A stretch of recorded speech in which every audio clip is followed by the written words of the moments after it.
Hey there, Detroit sports fanatics. I'm Taylor Phillips, and welcome to Taylor's Detroit Sports episode 90 on Spreaker and iHeartRadio. You can add me on Facebook as Taylor Phillips, like my Facebook page, Taylor Phillips' Detroit Sports page. Join my Facebook group, Taylor Phillips' Detroit Sports Group, and follow me on Twitter at DT2Phillips. Today we're going to talk about the Pistons-Bulls game last night, and Max Scherzer and Victor Martinez rejecting $15.3 million qualifying offers from the Detroit Tigers.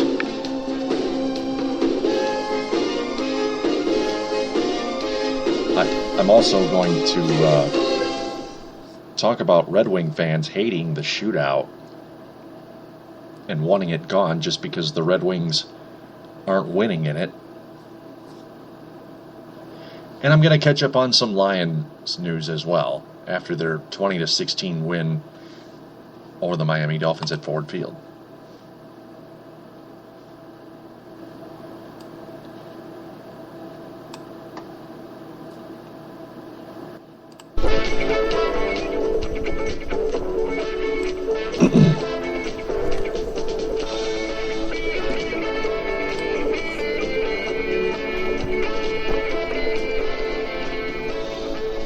First off, written by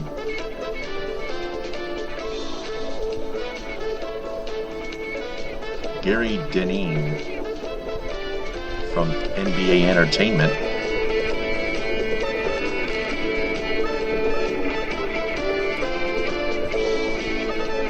Pistons rally back from 19 down, but Rose-led Bulls hang on for 102-91 win.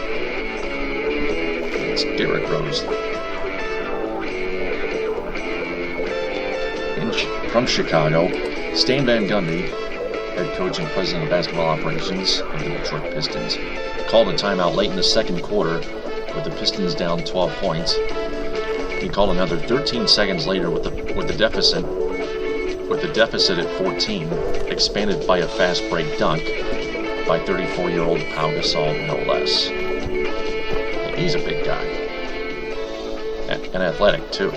Just like Joakim Noah. Joakim Noah, the center.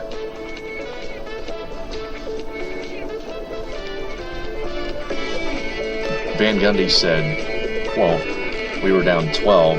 We missed a shot and they just stopped and didn't run back. At that point, it looked like we were ready to surrender and I was trying to stop that."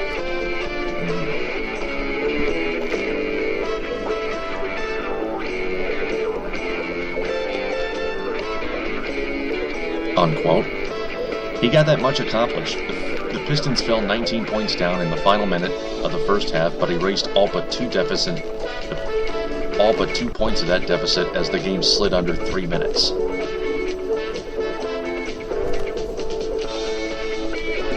the fourth quarter, Gasol drained a 17-foot jump shot. Josh Smith missed a 3-point try, a three-pointer, and Jimmy Butler hit one seconds later, and a crisis was averted for the Bulls.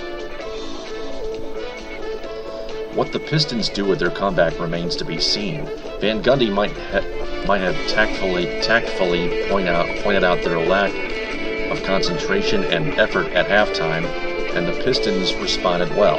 He was a little torn after the game, mostly galled by the loss, but willing to allow for the possibility that his team took a step forward by rallying back against one of the NBA's legitimate title contenders on a night the United Center was electrified by Derrick Rose's return from injury.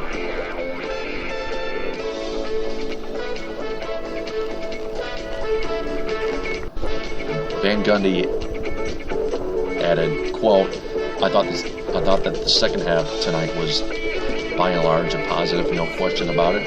But when you give away the first half of the game and then play in the second half and come up short, I can't just accept what happened in the first half and pat everybody on the back.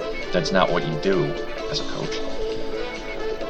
You're playing to win, and it's a 48-minute game. not 24 minutes, unquote.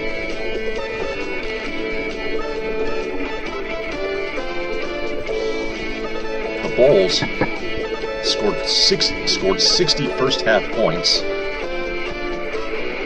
36 of them in the paint and 12 in transition, alarming numbers. It really got away from the Pistons in the last 7 minutes. With 6:47 left, Tom Thibodeau reinserted 3 starters. Butler, a different Butler, not Caron Butler.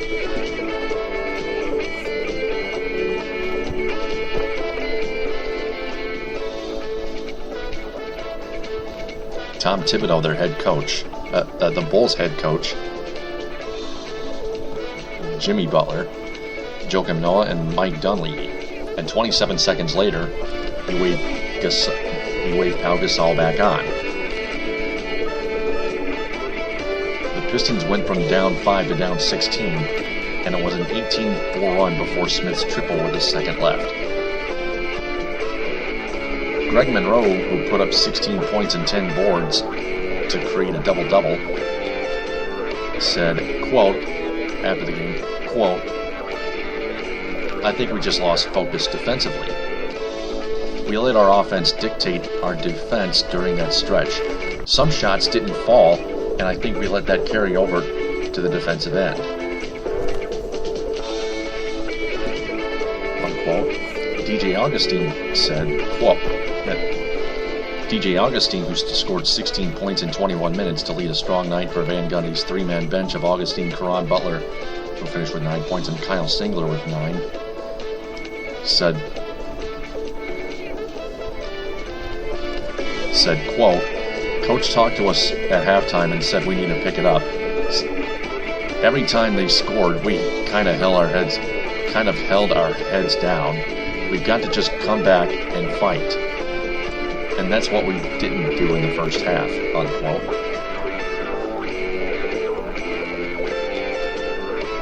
Augustine knows what makes the Bulls tick. His career revived by filling in for the injured Rose last season. And as Thibodeau said before the game, quote, "Augustine saved us."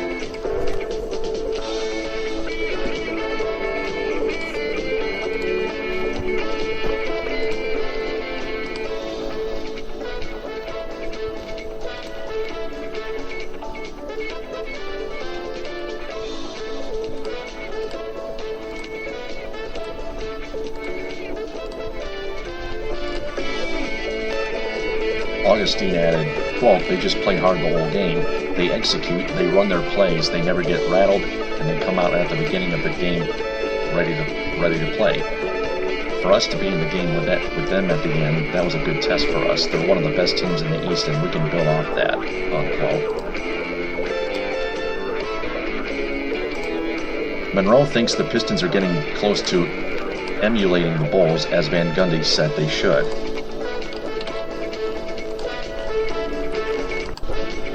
Monroe added, quote, "Definitely, everybody in here can sense it's little things we have to get better at. Obviously, we have to pay attention to detail defensively, but that energy and effort is what's going on. It's what's going to take us where we need to be, and I think guys understand that," unquote.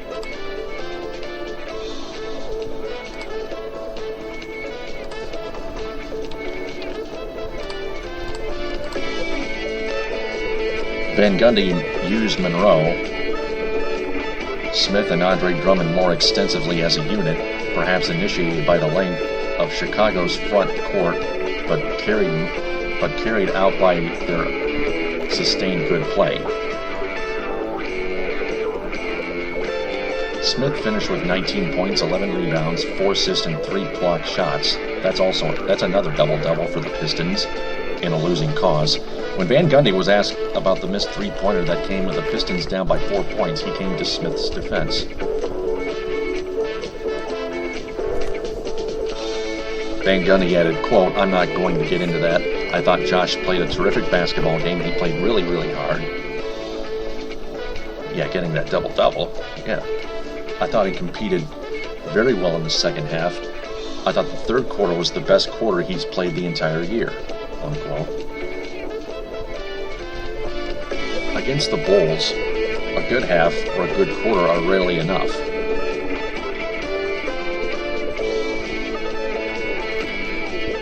There isn't a team in the NBA that knows itself any better than Chicago under Thibodeau.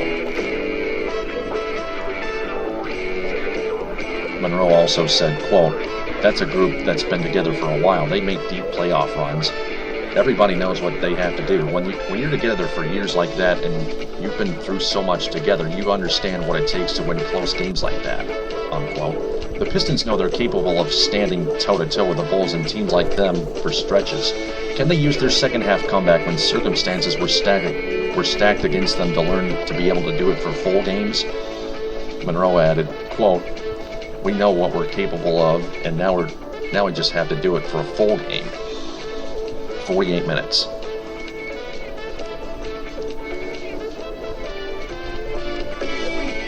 We have the ability to play at that level with the energy from the beginning to the end of the game. We have to find a way to do that," unquote. And I agree with on what Greg Monroe said right there. Van Gundy said the same thing. I agree with him on that too.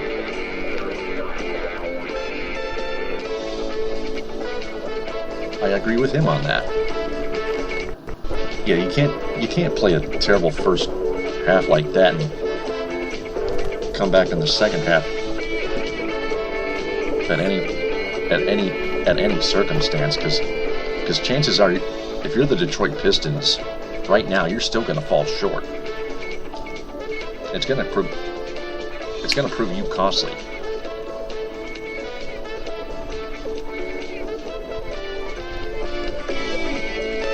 Because had the Pistons played 48 minutes of each and every one of their first 7 games of this regular season, including last night's game, they could have at least started 5-2, maybe 6-1, or even better yet, 7-0, with nothing to worry about. Not just because of the talent. Matt Scherzer thought it was just the talent, but it's the coaching by Stan Van Gundy. He's the coach that can lead them to winning games and making the playoffs and maybe bringing back home an NBA championship as well.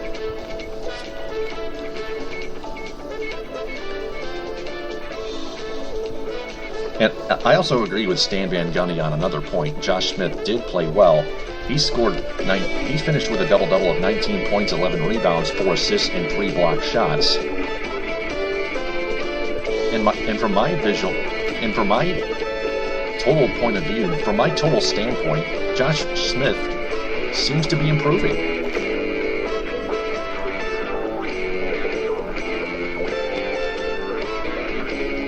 Started off really slow in like the first few games, but last night he kind of showed me something. I want to get your thoughts. 231-429-3668 is the number to call to voice your opinion on the Pistons. We're also going to talk about the Tigers being rejected $15.3 million qualifying offers by our beloved Detroit Tigers. And I'm also going to talk about Red Wing fans hating the shootout in the NHL and wanting it discontinued from the league for good, which is unreasonable. I'm also going to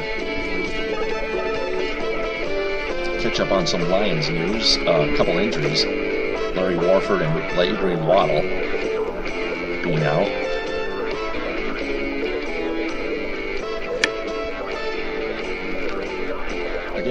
Again, that number to call to voice your opinion on Spreaker and iHeartRadio is 231-429-3668.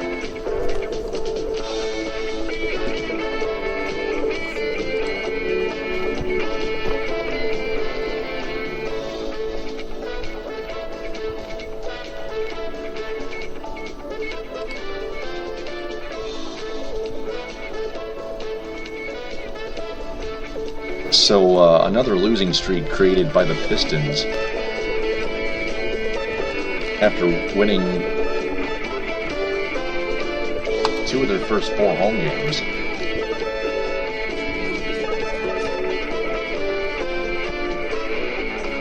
Losing again last night 102-91 in Chicago to the Bulls last night at United Center. Not only because of the return of Derrick Rose, but the Pistons having a very sluggish first half, allowing 60 points. I mean, the defense disappeared, but it showed up in the second half.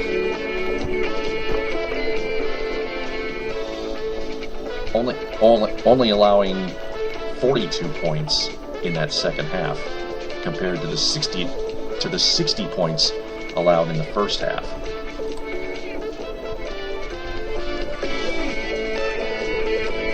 All right, next topic.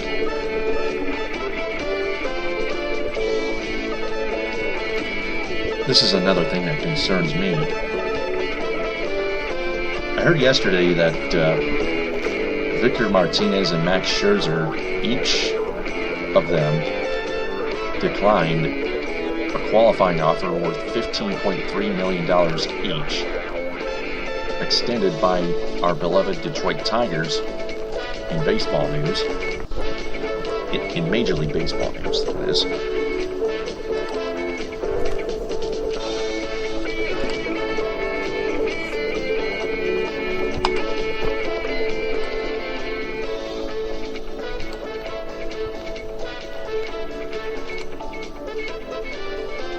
And most thought it was inevitable because Max Scherzer and Victor Martinez like what truckloads more money from Dave Dombrowski and Mike Ilitch than Dombrowski and Ilitch can ever offer them.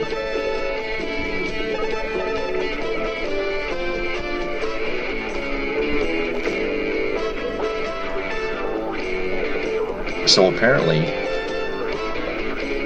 Dave Dombrowski is letting Max Scherzer and Victor Martinez walk. You fans have any opinions on that?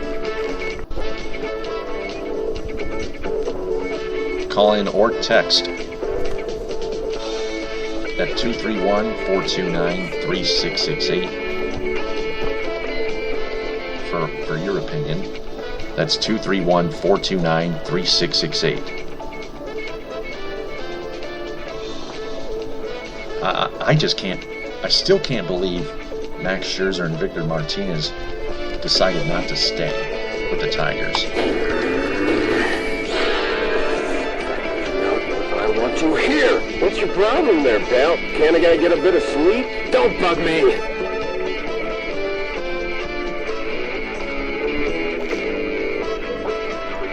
That's just a show.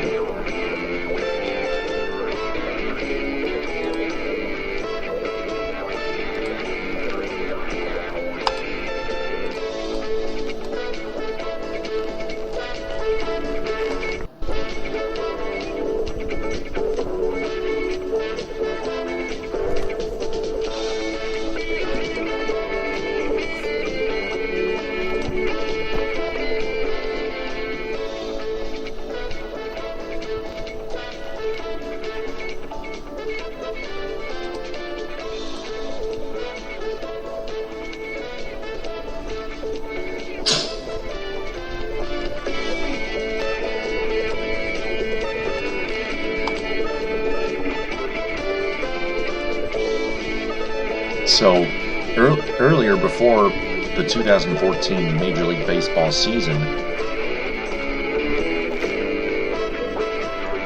Max Scherzer declined a big long-term deal, an offer to a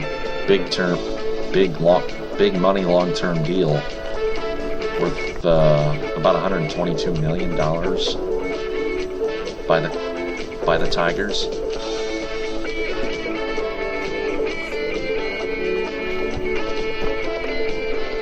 The Tigers haven't offered Victor Martinez hadn't offered Victor Martinez anything before they extended the qualifying offer to him.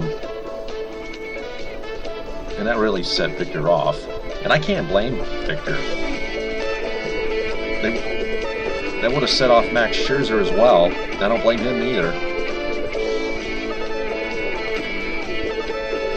I guess both Scherzer and Martinez just want the money and not that World Series title ring.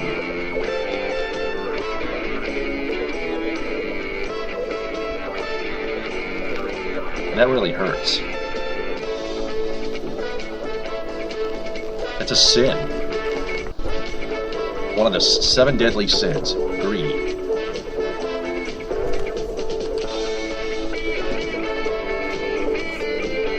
That's why Dombrowski had to let them walk. Both of them.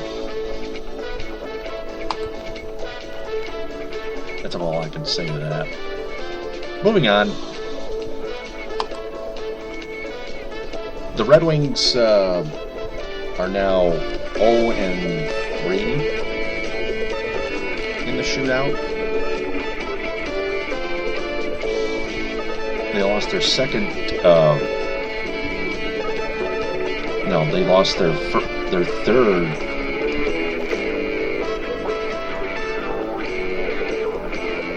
regular season game by a shootout to the Boston Bruins at home. 3-2. The Red Wings didn't score any goals in the shootout, and Howard gave up 2.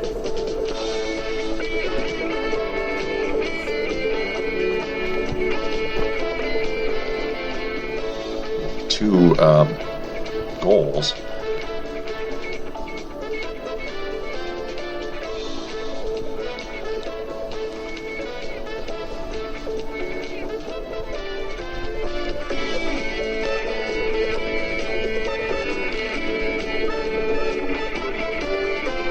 And then in Buffalo, the Red Wings got only 1 shootout goal from Gustav Nyquist, but Howard allowed 2 easy goals.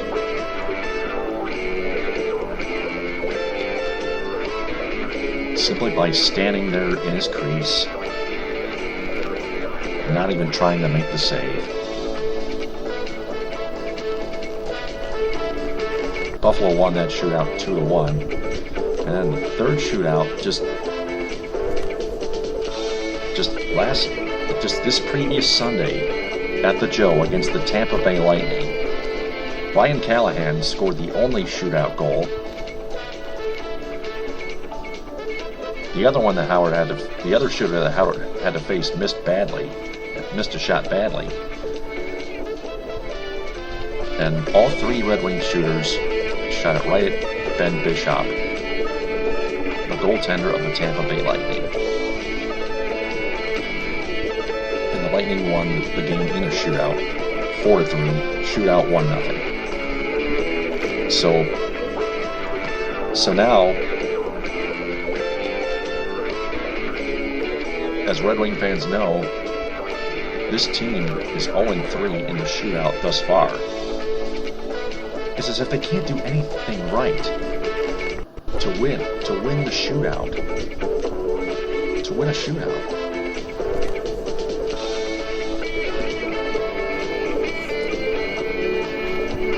And now I hear fan feedback on Facebook, especially from fans and obviously Matt Derry from Detroit Sports 105.1 WMGC FM in Royal Oak and Ferndale. I think Matt Derry said the studio was in Ferndale. My iPhone says it's exactly located in Royal Oak, not Ferndale. It's Royal Oak. But anyway, I obviously keep hearing from Matt Derry and a lot of Red Wing fans complain that the NHL should get rid of the shootout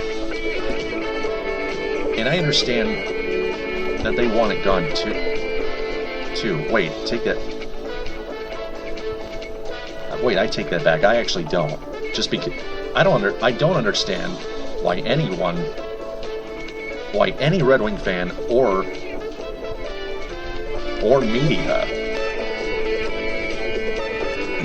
would want the shootout gone just because the Red Wings stink in it right now. That is total nonsensical bullcrap.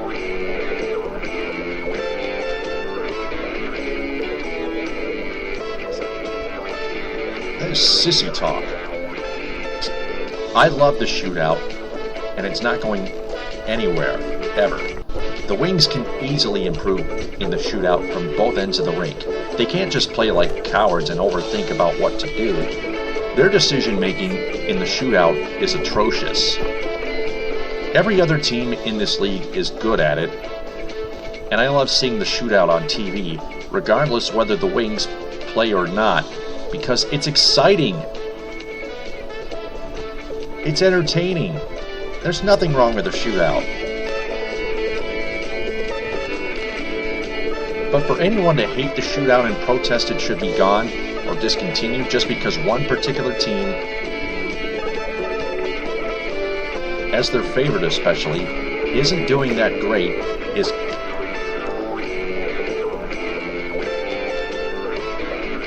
cowardly, disgraceful garbage, and it makes me sick. Let them improve.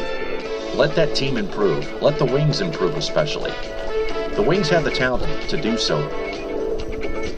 They got Pavel Datsyuk, although he's got a bit of a groin injury right now, or a slight groin tweak. Not that bad of an injury. He might return this Friday against the Chicago Blackhawks at the Joe. They also have Gustav Nyquist. They have Darren Helm. He's got some of it, although he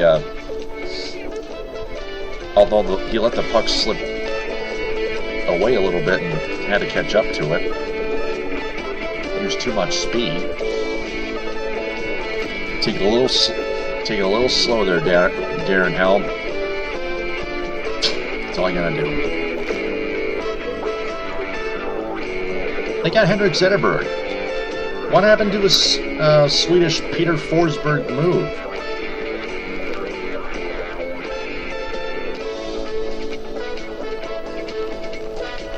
Jimmy Howard, on the other end of the rink, has to make the saves and not allow any goals. He has to try harder to make saves and not allow any goals. And all shooters, including Nyquist, Helm, Franzen, Zetterberg, Datsyuk, Abdelkader, you name it, they have to put a finishing deke on the opposing goaltender to score. And what I mean by finishing deke is a very wide deke that confuses the opposing goaltender.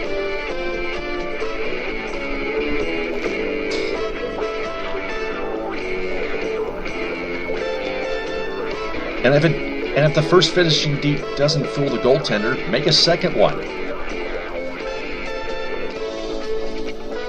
Or third.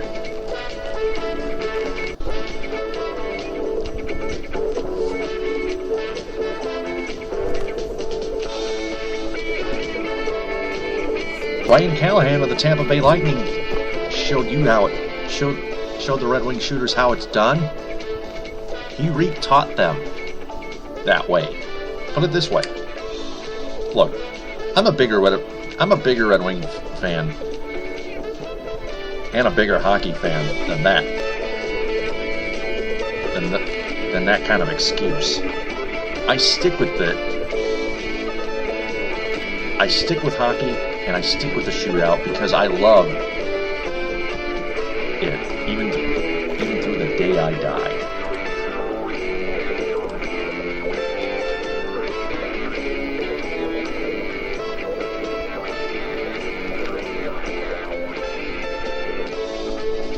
Now, I don't know where that excuse is coming. I know where that excuse is coming from, but it's still misunderstandable. It makes no sense. So, and I can't defend that. So either, unless hopefully you're all being sarcastic, maybe you're just overreacting to this. Maybe the fans and Matt Derry are just overreacting to this whole issue with the wings and the shootout. And if they simply don't like the shootout in general at all, regardless of anything, that's too bad. It's going nowhere. The wings have to and can improve. That's just the way it is.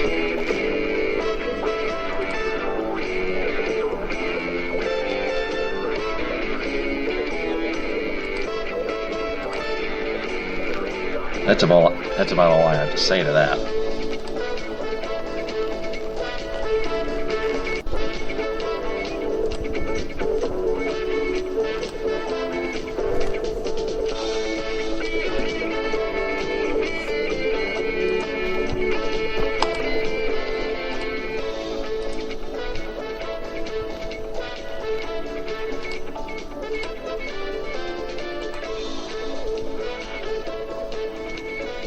Okay.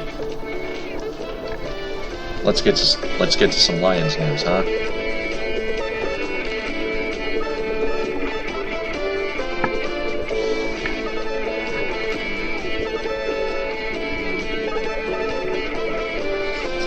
Lions win 20-16 over Miami at home. Matthew Stafford's touchdown pass to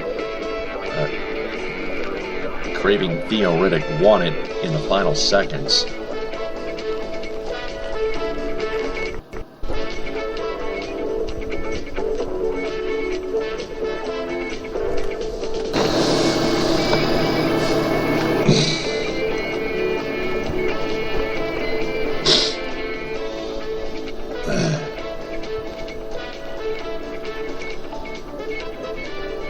But in the process, they lose Larry Warford out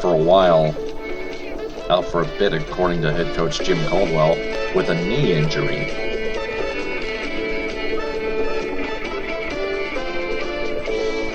He is not expected to play in this week's showdown against the Arizona Cardinals in Phoenix and could be out several weeks.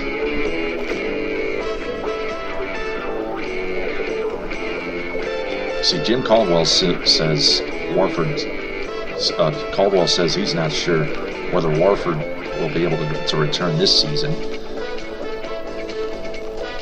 He says he's going to be out a little bit. They're continuing to look at him.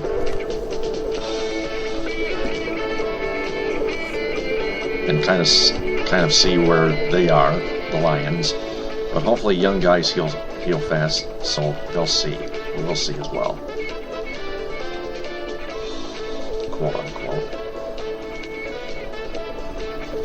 Travis Swanson will be his replacement, and he held his own against the Dolphins' third-ranked defense. The Lions are high on Swanson's future, but they will also miss Warford's cachet of experience as they make their playoff push.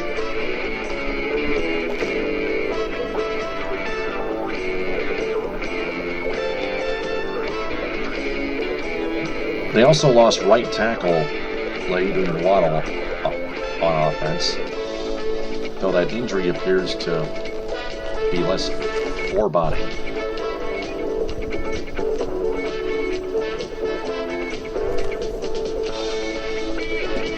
Waddle told MLive after the game he injured his knee but felt okay and was held out mostly as a precaution. Caldwell said he's not sure when Waddle will return.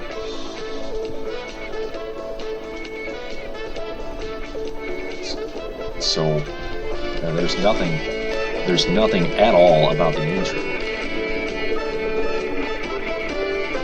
Now,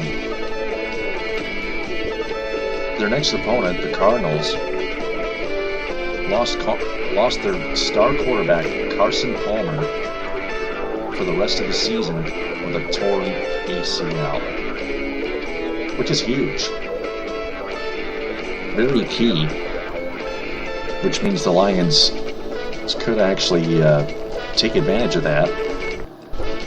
They still got other. The Cardinals still have other good players. The Cardinals, therefore, will have to turn to Drew Stanton, the former Lion backup quarterback.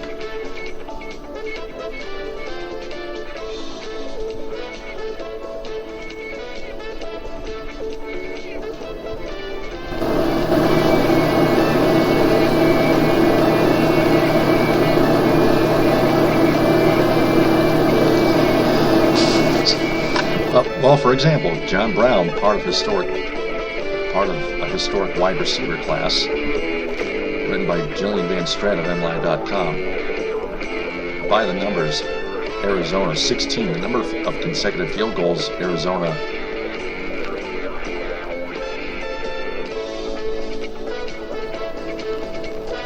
kicker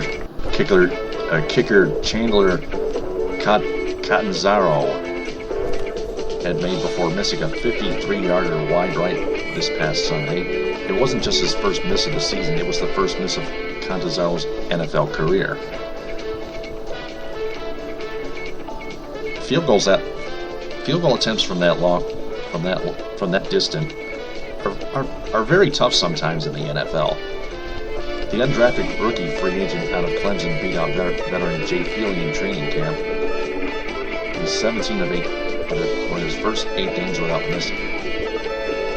missing any time. On the season, he's 17 of 18. He's perfect on all attempts under 50 yards, with 6 kicks, 8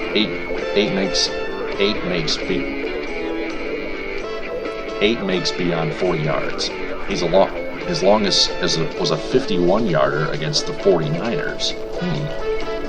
Interesting.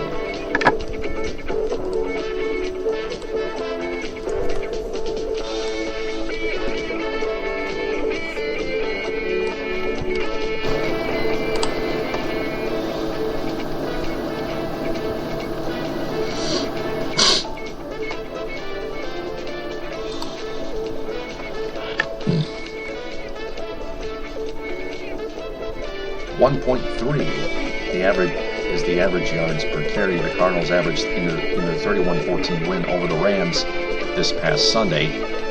The Cards ranked 29th out of 32 teams in the NFL with an average of just 83.6 yards rushing per game. Against St. Louis, the Cardinals rushed for 28 yards, their lowest output of the season. So, Arizona's running game needs a lot of work. After that St. Louis game. But the Cardinals, with that win, improved to 8-1. Except again, they lost their quarterback Carson Palmer for the rest of the season. Imagine how that could affect them.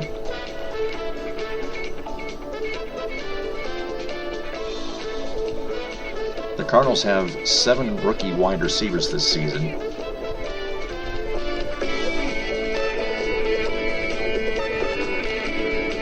Including John Brown.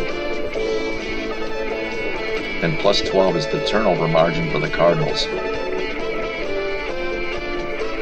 That's also tied with the Lions' opponent after that, the New England Patriots, both on the road for the next 2 weeks, atop the league in takeaways versus giveaways. The Cardinals' defense has 14 interceptions and 5 fumbles recovered through 9 games, while the offense has only thrown 3 interceptions and fumbled the ball 4 times. The defense forced 3 turnovers against St. Louis and scored 2 touchdowns. And finally, 81.6 is the quarterback rating for Arizona backup quarterback Drew Stanton in 3 starts in 1 partial game this season.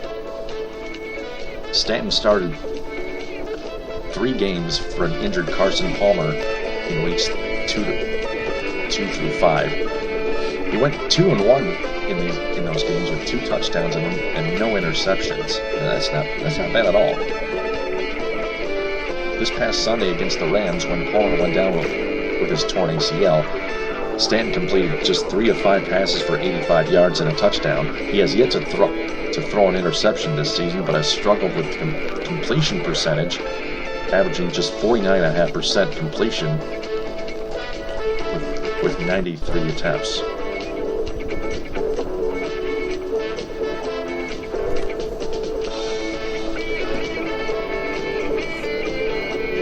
So there's your early preview of the Lions-Cardinals matchup. That game starts at 4:25 this upcoming Sunday on Fox, your local Fox television affiliate. You can also hear that on the radio on 97.1 The Ticket in Detroit, WXYT-FM, and the Detroit Lions Radio Network with Dan Miller and Jim Brandstatter on the call, Tony Ortiz on the sideline, Dan Hasty in the 1-800-CALL SAM studio with the halftime and postgame, with the pregame, halftime, and postgame reports.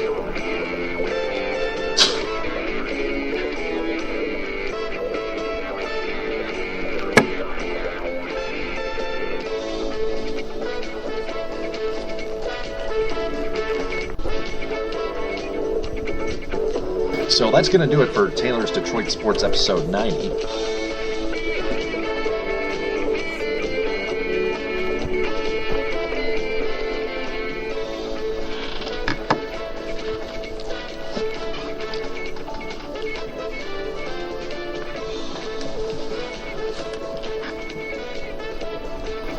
You can remember it's always downloadable. You can download episode 90 of Taylor's Detroit Sports on Spreaker. You can also find that on iHeartRadio Archive as an archive podcast.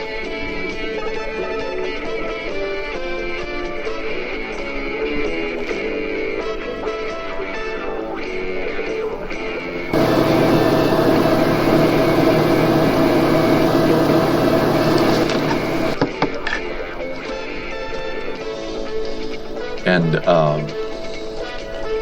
again, you can add me as a friend on Facebook. My name is Taylor Phillips. Like my Facebook page, Taylor Phillips's Detroit Sports page. Join my group, Taylor Phillips's Detroit Sports Group, and follow me on Twitter at DT, the number 2, Phillips with 2 L's. That's DT. That's at DT2 Phillips. DT2 Phillips.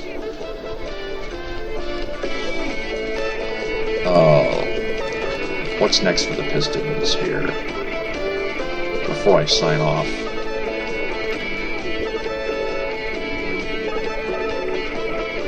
Pistons play in Washington tomorrow. At 7 o'clock.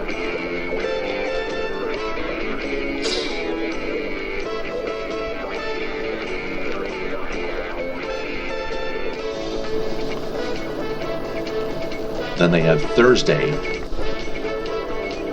off. Then they play the Oklahoma City Thunder on the road at 8 and on Friday, and the Memphis Grizzlies on the road Saturday at 8.